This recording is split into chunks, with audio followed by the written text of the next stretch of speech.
일단 우리가 클린 아키텍처라는 책에 대해서 하는 거고 진행 순서는 각자 한 장을 맡아서 정리하고 발표하고 그 안에서 커뮤니케이션 혹은 토론을 통해서 책을 공부하는 게 목적이고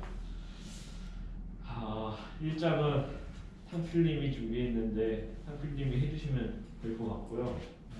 지금 제 노트북이 녹화 중이라서 이걸로 하시면 될 것 같거든요. 이거 녹화 화면 중이라서 이거 가지고서 하면 될 것 같고 우리 다 처음 하는 거니까 부담 갖지 말고 하다가 만약에 내용을 들고 잘 이해 안 가거나 아니면은 다른 생각이 있으면 그냥 그때그때 물어보면 되고 답을 몰라도 상관없어. 그냥 같이 그냥 얘기해보고 여기서 결론이 안 나면은 더 리서치해서 다음에 와서 다시 들고 오면 되고 그렇게 진행하면 될 것 같아요. 하시죠. 네, 맞습니다. 제가 챕터 1을 담당했고요. 이제 정리했던 내용들인데 이제 이 챕터 1에서 시작 도입부부터 이제 저자가 이렇게 말을 해요. 설계와 아키텍처는 아무런 차이가 없다. 이제 저 수준의 세부 사항과 이제 추상화되어 있는 그 수준의 구조들이 이제 소프트웨어의 전체 설계의 구성 요소이다. 이 둘은 단절 없이 이어진 작물과 같다라고 이제 표현을 해주셨어요. 이제 실제로도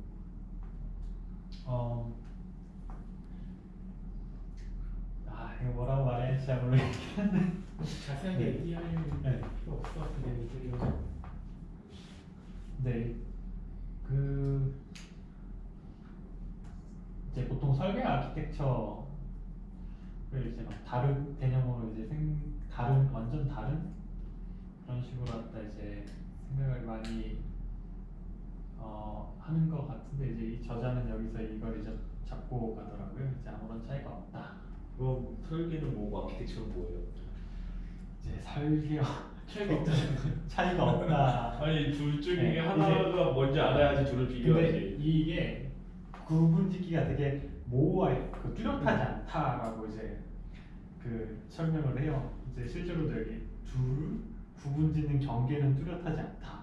설명이 있긴 한데 뭐가 설계고 뭐가 아키텍처 살짝 있어가지고 깊이는 없고. 그게 이제 이 저수준의 세부 사항과 이제 고수준의 집 구조를 약간 언급을 한 건데 뭐 여기서 약간 인테리어를 약간 예시를 들었어요. 저자는 이제 뭐 집을 설계하는 아키텍트가 있다고 했을 때 이제 이 집은 아키텍처를 가지고 있잖아요. 이제 거기서 아키텍처는 집의 형태 그리고 외관, 인면도, 공간이나 방의 배치 등이 이제 여기에 포함되고요. 이제 이 아키텍트가 만든 도면들을 보면은 되게 방의 뭐 구성 요소들이 있잖아요. 이제 그런 구성 요소들이 어디에 위치하고 뭐 온수기와 배출 펌프 뭐 이런 크기는 어떻게 되고 위치는 어떻게 되고 이런 것들이 어떻게 될지들을 설계라고 이제 표현을 이제 하고요. 책에서 그렇게 했고 그걸 말해줬으면 했어요. 네. 그것도 없이 그냥 둘이랑 같다라고 바로 네. 결론이 나오고 그래서. 네네네. 일단 저 정리를 위해 이제 볼트체로 갔다가 이제 이 장의 내용 중요한 내용을 먼저 정리해놔서 이제 그렇게 느끼기 시작한 것 같은데 일단 그 내용이 여기는 없긴 하네요. 이제 그렇게 되어 있고 실제로 근데 경계가 되게 뚜렷하지 않아요. 구분짓기가 너무 어렵긴 해서 일단 그렇고 그리고 이제 좋은 소프트웨어 설계의 목표를 이제 짚고 가는데요. 고객의 요구를 만족시키며 비용이 수명이 닿을 때까지 낮게 유지될 수 있다면 좋은 설계라고 말할 수 있다라고 설명을 하고 있습니다. 이 책에서 딱 들었을 때도 맞는 말이죠. 이제 가장 중요한 건 이제 고객의 요구 또는 뭐 이 소프트웨어의 목적이 있을 건데 그것들을 이제 기본적으로 100% 만족시키며 비용이라고 하면 뭐 인건비나 뭐 여러 포괄적인 비용이겠죠. 근데 이제 비용이 시스템 수명이 닿을 때까지 낮게 유지될 수 있는 설계가 이제 낮게 유지될 수 있다면 이제 좋은 설계라고 말할 수 있다라고 이제 표현을 하고요. 소프트웨어 아키텍처 목표는 이제 필요한 시스템을 만들고 유지 보수하는데 투입되는 인력을 최소화하는 것이다. 이 말은 그 설계가 이제 잘 됐을 때 단순히 인력 투입으로 갔다가 이제 나쁜 설계 상태에서 그러니까 안 좋은 설계 그 설계가 제대로 안 돼 있는 상태에서 이제 제품을 만들다 보면은 이제 뒤에 얘기가 나오실 텐데 제품이 출시될 때마다 직원 수는 계속해서 지속적으로 이제 증가하는데 이제 실제 생산성은 어느 시점에서 거의 제자리가 되는 거를 이제 예시를 들어주는데요. 이제 그 다음 장에 이제 엉망진창이 되어가는 신호라는 장이 시작됩니다. 사소한 기능을 추가하는 일도 그저 엉망인 된 코드를 이곳에서 저곳으로 다시 다음 곳으로 악순환의 연속이죠. 이제 설계가 엉망인 상황에서 이제 코드와 설계 구조를 깔끔하게 만들어내는 생각을 전혀 하지 않으면 개발자의 생산성은 시간이 지날수록 하락한다. 지금 우리 코드는 어떻게 돼 있나요? 제 생각에 이제 적정 타협점을 이제 지킨 것 같다고 생각이 듭니다. 완벽하게 깔끔하다라고 이제 말하기 좀 힘들 것 같고요. 이제 어느 타협점을 좀 잡고 이 책에는 완전 개발자 시점으로 왔다니까 비즈니스는 이제 약간 논외로 책 자체도 그냥 그 클린 아키텍처잖아요. 그러면은 네. 본인이 생각하는 그 타협점의 기준이 어느 정도라고 생각해요? 제가 근데 평소에 생각했던 내용을 여기서 그 저격을 당해가지고 네 저격을 당했는데 이제 그 이제 뒤에 이제 나올 건데 미리 이제 좀 진행을 할게요. 그 부분은 네. 이제 무엇이 잘못됐나 이제 장인데 그 코드는 나중에 정리하면 돼. 당장은 출시하는 게 먼저야. 저는 이 부분 다음 부분에 이제 보통 이 코드는 정리되지 않는다라고 이제 설명이 되어 있는데 저는 이제 정리되지 않는다가 되면은 정말 이제 악순환의 연속 위에서 말하는 엉망진창이 되어가는 신호라고 이제 말을 하고 이거는 정말 안 좋은 상황이라고 보고요. 저는 이제 타협점을 보는 게 분명히 이제 비즈니스 관점에서 빠른 출시도 굉장히 중요하다고 이제 생각을 하는데 그렇죠. 근데 뭐 어쩔 수 없어요. 직접적인 압박이 있는데. 네 그렇죠. 아무래도 그 저희가 뭐 월급을 받고 있고 뭐 당장 이제 고객 제품 개발을 뭐 고객이 뭐 회사가 될 수 있죠. 회사라고 할 수 있죠.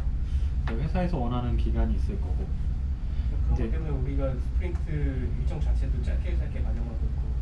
그렇죠. 그건 일정 관리를 되게 일정 산정을 되게 잘해야 하는 거고 그 부분은 이제 그 외적으로 이제 타협을 제가 말하는 거는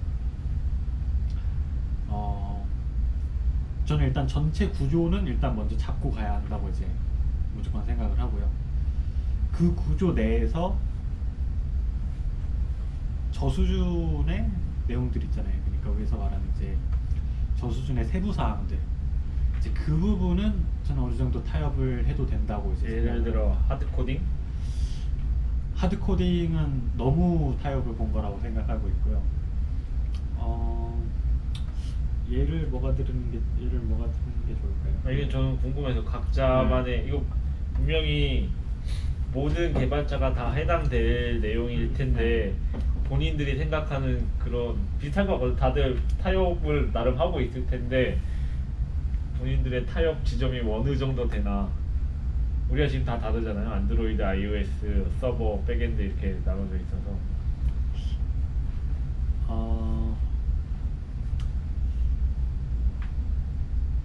일단 저 같은 경우 타협점을 뭐 여기서 저격당한 지점이긴 한데 이제 핵심 기능들은 TDD를 이제 짜면서 이제 개발을 하고 있는데 이제 정말 딱 한 번 개발되고 이제 실제로 안 쓸 것 같은 기능들이나 아니면 정말 사소한 것들은 이제 TDG가 약간 미흡하게 되어 있는 점이 조금 있어요.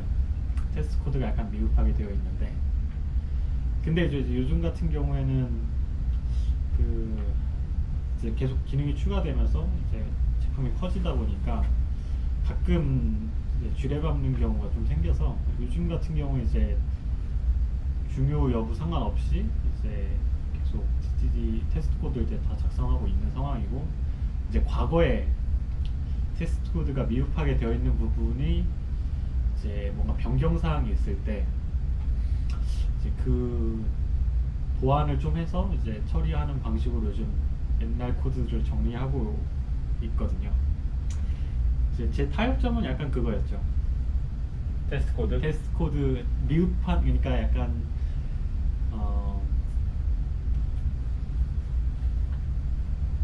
네, 약간 핵심 기능들 쪽 테스트 코드는 이제 잘 작성되는데 약간 우리 프로젝트가 중요하지 않은 그런 건들이 많죠. 이제 비즈니스 남들도 측면에서 원하는 비슷하겠지만. 그런 것들에 대해서 정말 안 쓸 것 같은데 개발되는 그렇게 되어 있고요. 일단 타협점은 이제 그런 점에서 이제 발생하는 것 같습니다. 애초에 안 할 것 같은 것들은 안 하는 게 최선인데 또 회사 구조상 그러기 힘드니까 어쩔 수 네. 없는 부분들이 분명히 있죠. 이어서 계속하면 네, 다시 이제 돌아가면 네.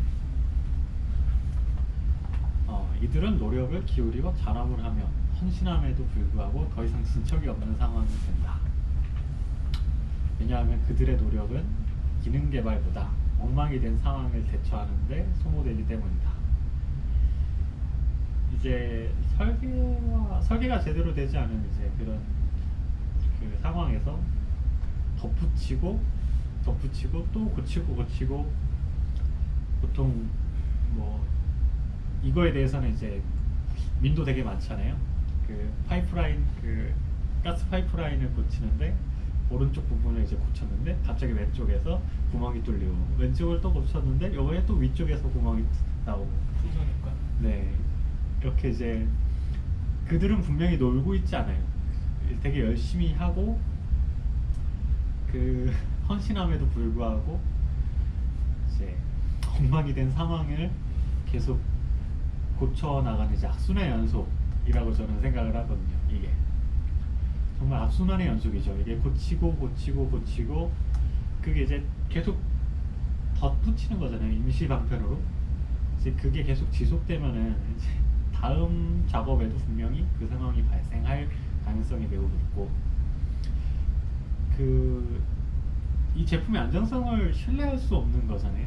그렇죠. 그렇게 되니까 정말 악순환이죠. 정말 최악의 상황이라고 봅니다.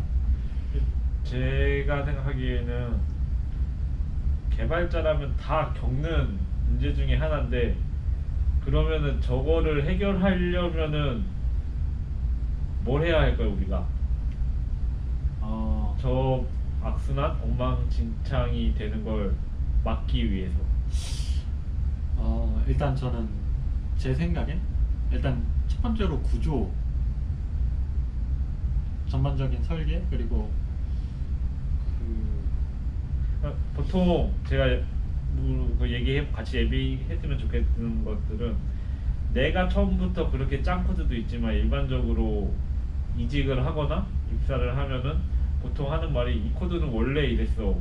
누가 짰는지 나도 모르는데 뭐 그런 말들 많이 하잖아요. 현실이기도 한데 뭐 내가 짠 코드가 물론 똥인 경우도 많지만 이미 똥밭에 내가 들어가는 경우도 되게 많잖아요. 그렇죠. 통틀어서 뭔가 현실을 뭔가 적용했을 때 실질적인 방법 어떻게 하면은 그나마 뭔가 똥을 치우면서 똥을 덜 쌀 수 있는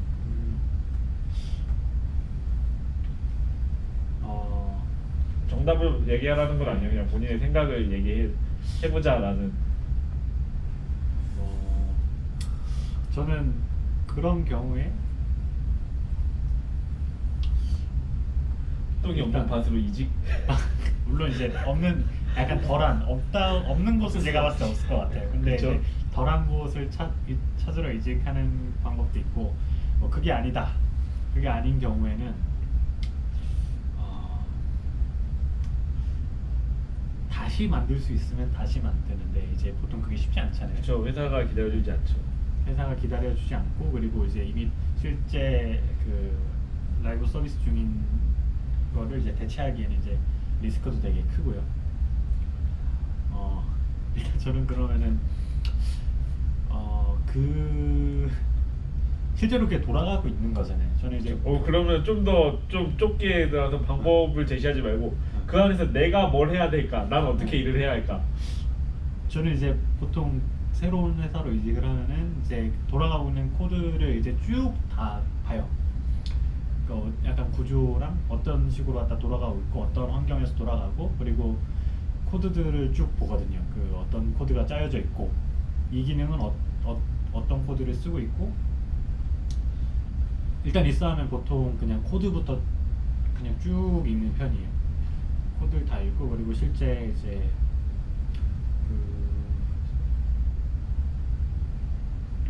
코드 읽으면서 이제 뭐 테스트도 좀 해본다거나 뭐 그런 식으로 일단 하는데, 그게 진짜 현실적으로 부분적으로 뜯어 고칠 수 있으면은 이제 그렇게 한다. 전체를 뜯어 고칠 수 없으면 부분적으로 뜯어 고치는 방법이 이제 저는 그 현실적인 방법이라고 보고, 그리고 이제 부분적으로 뜯어 고치려면은 내가 이걸 바꿨을 때 서비스에 문제가 안 생긴다는 신뢰가 있어야 하는데, 이 부분은 만약에 테스트 코드나 이런 이 안정성을 신뢰할 수 있는 그나마 그런 지표가 있다 했을 때는 없겠죠. 이미 똥인데 있었으면 그만큼 똥이 안 됐겠죠. 없는 경우에는 정말 코드를 다 보고 파악하기 전까지는 뜯어 고치는 건 쉽지 않다고 저는 생각을 해요. 다 파악을 해야죠. 일단 그렇게 될 경우. 그래서 저는 그렇게 생각을 하고,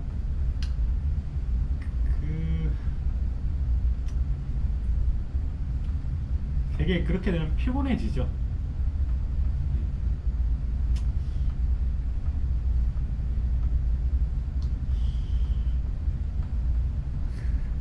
네, 일단 저는 그렇게 생각합니다. 다른 분들은 어떻게 생각하시는지 궁금하네요. 이제 형님은 어떻게 생각하세요?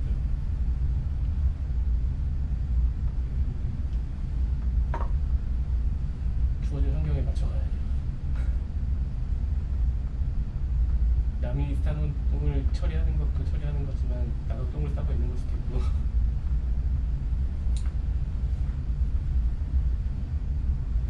그 과거에 내가 저질러 놓은 걸 봤을 때 그런 거 있잖아요. 그렇죠. 누군가는 제 이름을 부르고 있겠죠. 그렇죠. 근데 저는 그게 나쁜 현상은 아니라고 봐요. 왜냐면은 내가 나중에 내 코드를 봤을 때 부끄럽다는 거는 어쨌든 내가 성장을 했다는 거 아닌가요? 맞아요. 그 당시에는 그렇게 짤 수밖에 없었고, 그 당시에는 그런 생각 안 하고 짰을 수도 있어요. 뭐 물론 그 당시에도 급해서 급하게 짰을 수도 있는데 그 시점에서 가장 최선의 방법을 택했겠죠 그때. 네, 안 그랬으면 뭐 그것도 문제인 거고. 어쨌든 실제로 일어나서 제가 생각했을 때는 상필님 말한 거랑 거의 비슷하긴 한데, 일단 형님 말한 것도 비슷하고 같이 똥을 싸는 건 가장 최악인데, 내가 더 싸지만 않으면 일단 본전은 되는 것 같고요.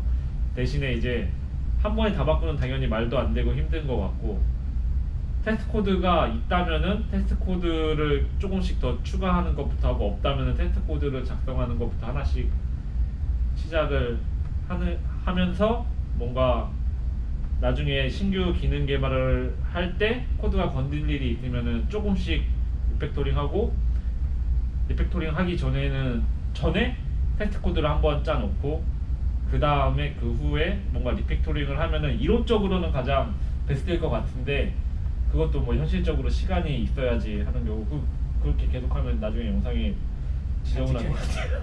아, 네, 지금 어쨌든 습관적으로. 이 정도가 가장 우리가 할 수 있는 방법이지 않을까.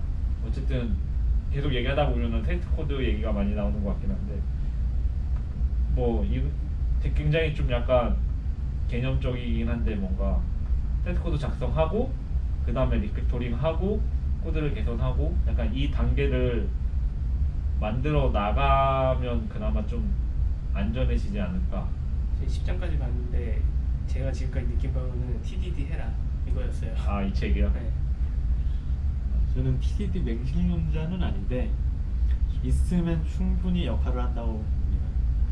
없는 것과 있는 거는 되게 큰 이 제품의 신뢰가 있냐 없냐, 내가 이 코드를 믿을 수 있냐 없냐, 이걸 바꿨을 때 그 이펙트를 이제 뭐 기본적으로 본인이 만들었으면 이제 기본적으로 갖다가 약간 어디서 문제가 될 것 같고 어디서 쓰는지는 이제 알겠지만, 이게 100% 이제 신뢰하는 거, 이제 사람의 생각을 신뢰하는 거 이제 말도 안 된다고 보고, 저는 이제 그런 부분에 있어서 TDD의 역할은 충분히 이제 한다고. 어쩌다 뭐 TDD를 봤는데, TDD는 이거 끝나고 또 책을 하나 하던가 하죠. 일단 넘어가죠. 저는 1장이 제일 할 얘기가 많은 것 같아서 같이 얘기해보는 것도 많아서 길 것 같아요. 경영자의 시각. 네. 경영자의 시각이 있습니다. 자, 무엇이 잘못됐을까? 생산성이 믿기 힘들 정도로 낮아진 원인은 무엇인가? 그저 발을 동동 구리며 개발자를 향해 고함치는 일 외에 경영자는 무슨 일을 할 수 있는가? 자, 경영자는 여기서 할 수 있는 일이 뭐 크게 뭐 많지 않죠. 저 내용 보면서 저도 좀 약간 아, 경영자들도 엄청 답답하겠구나라는 생각을 좀 약간 많이 했거든요. 매 출시마다 이제 그래프, 책 내용에 이제 그래프가 있는데, 매 출시마다 이제 인건비가 기하급수적으로 계속 올라가요. 마지막 출시는 2천만 달러를 들이고도 뭐 얻은 게 거의 없다라고 표현이 되는데, 이제 어떤 CFO라도 이 그래프를 본다면 미연에 방지하고자 이제 할 것인데, 이제 어떤 조치를 취해야 하나 라고 이제 물음표에 퀘스천을 던졌어요, 이 책에는.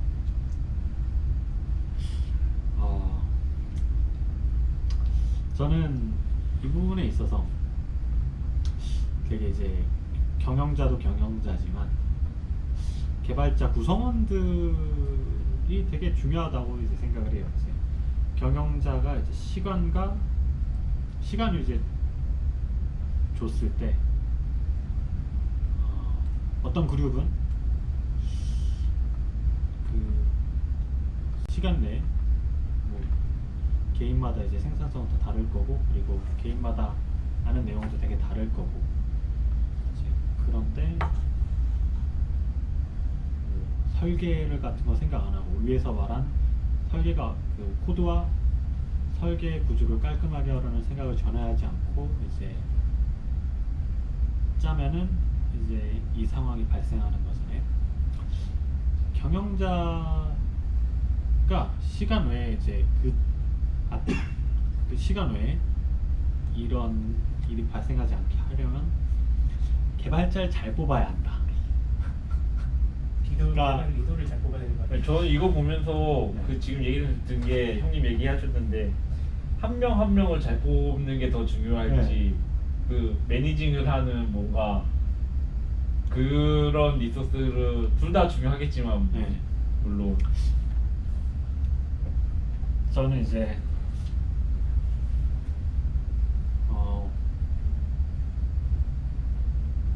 리더 얘기를 해주셨는데 리더도 중요한 건 맞는데 뭐 개발 리더겠죠.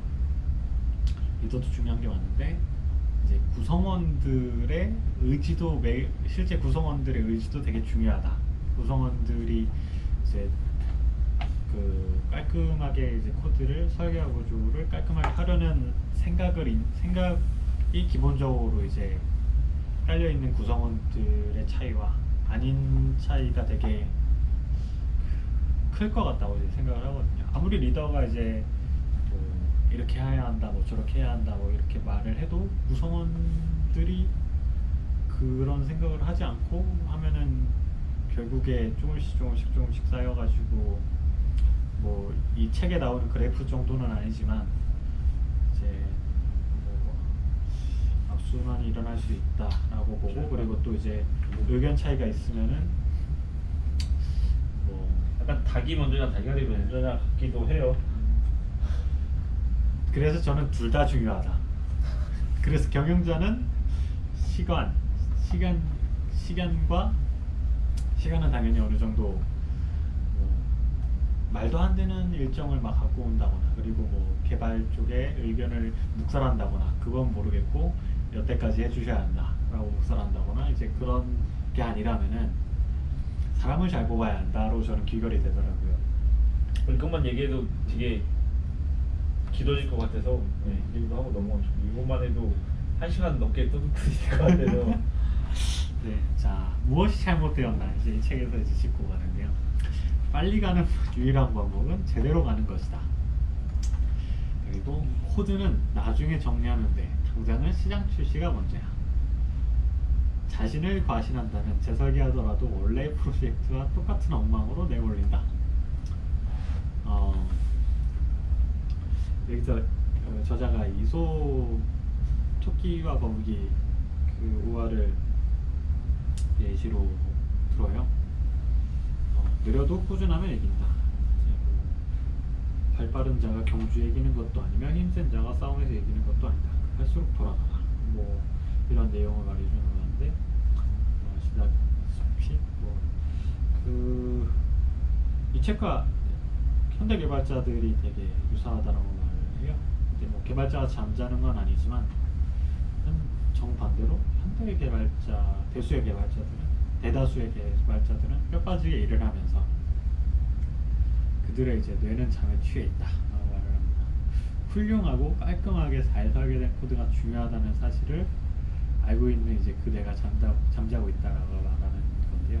위에서 나왔던 내용이랑 되게 계속 엮여 있죠. 코드와 설계의 구조를 깔끔하게 하려는 생각을 전혀 하지 않는다를 이제 말하는 건데, 이 책에서는 이제 코드는 나중에 정리하면 돼. 당장은 시장 출시하는 게 먼저야. 라는 거짓말에 대다수 개발자들이 이제 속는다라고 하는데, 이 부분은 되게 이제 의견차가 좀 많이 나올 만한 내용이라고 생각을 해요. 저는 이제 그 시장 출시도 되게 중요하다의 입장에 약간 좀 더 치우쳐져 있는, 그러니까 약간 시장 출시가 먼저다는 저는 되게 중요한 지점. 하지만 이 책에서 말하는 이제 이 책의 클린 아키텍처니까 이제 시장 출시가 먼저라는 생각은 잠깐 접어두고 이 책에서 말하는 이제 내용들을 이 책에서 말하는 의미를 이제 계속 보자면 편하게 얘기해요. 편집하면 돼요. 이제 시장 출시가 먼저, 그리고 그 이후에 코드를 수정할 거다라는 거짓말에 속은 개발자들은 이 개발자들이 속는 더 잘못된 거짓말은 지저분한 코드를 빠르게 작성하면 더 빠르게 갈 수 있다. 장기적으로 볼 때 생산성이 낮아진다 라는 견해인데,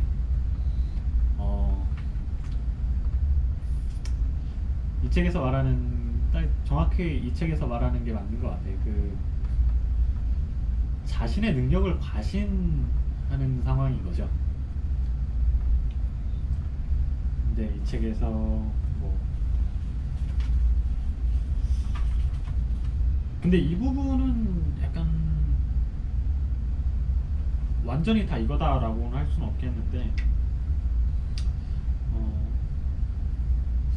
물론 지저분한 코드는 당연히 짜면 안 되는데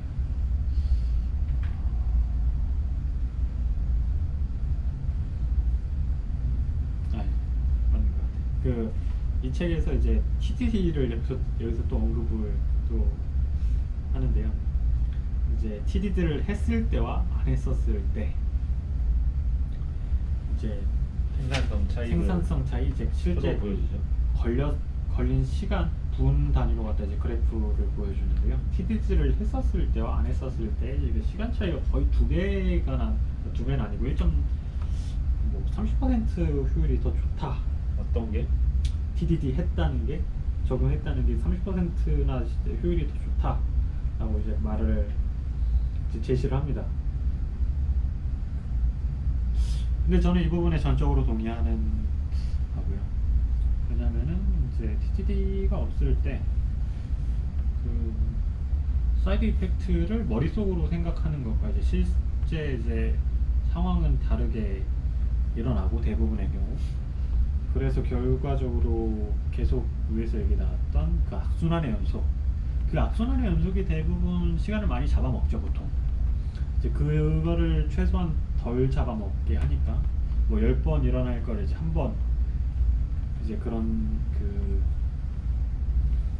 여길 고쳤는데 다른 데가 문제가 생긴다 그런 것들을 이제 최소화할 수 있으니까 이제 저는 이 부분에 대해서는 그 빨리 가는 유일한 방법은 제대로 가는 것이다. 이제 이거에 진적으로 동의를 하고 동의를 했고요. 비즈니스적인 면에서 생각했을 때 그 선점 효과가 큰 케이스도 있잖아요. 카카오톡 같이. 네, 그렇죠.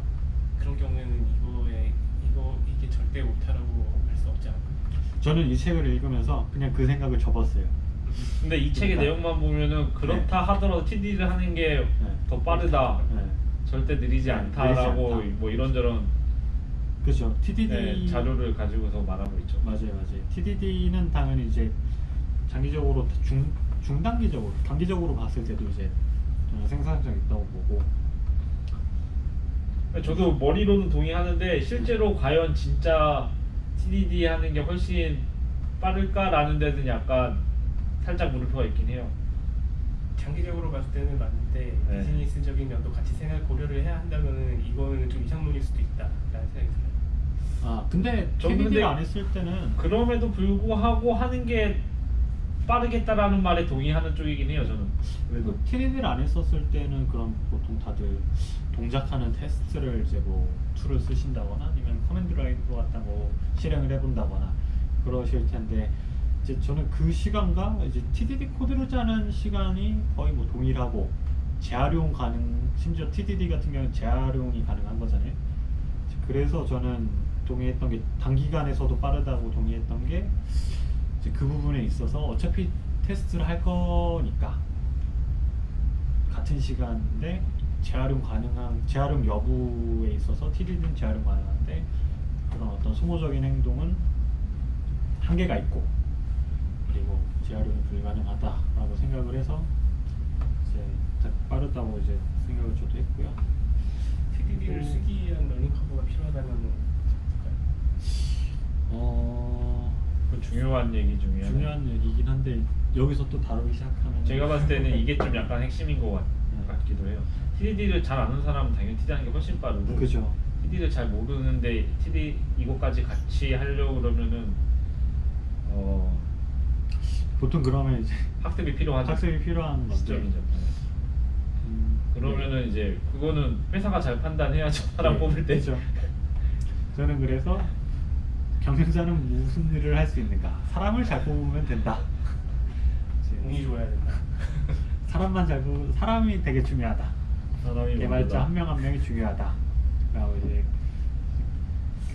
계속 결론이 그렇게 나는 이 책을 읽으면서 결론이 그렇게 가더라고요. 사람이 가장 중요하다.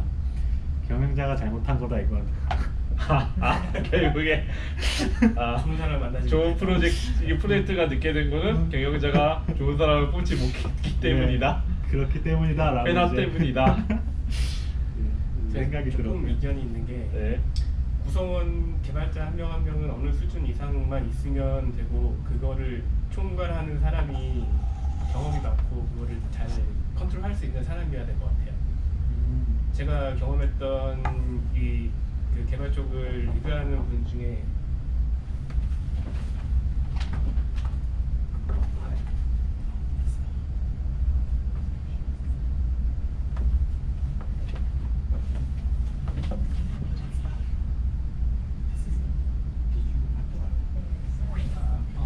Oh, it's a massage chair.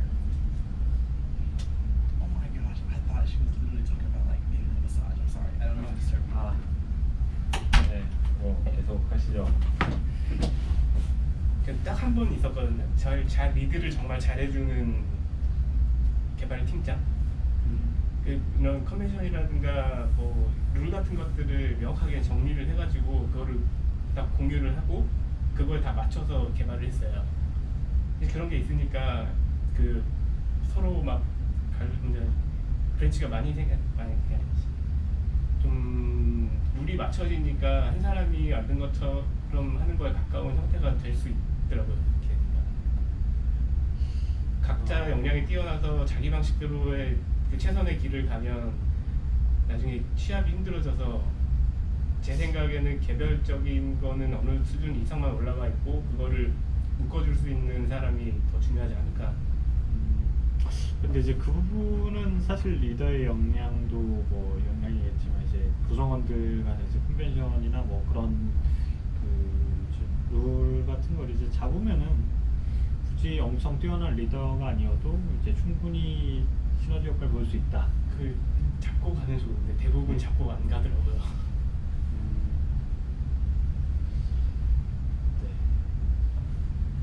다 중요하죠. 다 중요하죠. 결국에 네. 사람을 잘 뽑아야지. 저는 결국에 사람이 구성원도 잘 뽑고 리더도 더 잘 뽑아야 되고. 다 잘못되면 다 경영자 잘못인 거죠. 네. 사람 잘못 보면 경영자 잘못이다. 네. 일장 뭐 더 할 얘기 있을까요?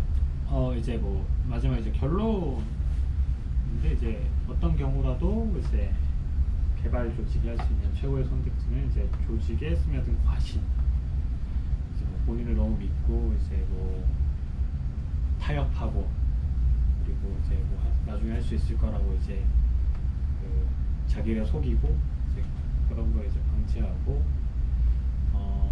고민 되게 중요하다고 생각을 합니다. 이제 이걸 했을 때 이제 고민 안 하고 한 액션들이나 아니면 고민을 한 거에는 이제 차이가 있으니까 보통 고민의 여부에 따라서 굉장히 달라지잖아요. 이제 이 책을 읽으면서 이제 다시금 저 스스로도 이제 많이 생각을 하게 된 첫 장이고요. 그리고 소프트웨어 아키텍처를 심각하게 고려할 수 있으려면 좋은 소프트웨어 아키텍처가 무엇인지 이해해야 한다. 좋은 경영자가 있어야 되네. 비용은 최소화하고 이제 비용은 최소화하고 생산성은 최대화로 이끌어줄 시스템 아키텍처가 진행 속성을 알고 있어야죠. 이제 그래서 이 1장에서 이제 말하는 건 이 책에서 바로 이 내용을 다룬다. 이 내용들을 다룬다. 라는 거를 이제 몇 가지 예시로 갖다가 설명이 되어 있습니다. 더 얘기하고 싶은 거 있으세요? 없으면 2장 바로 넘어가죠.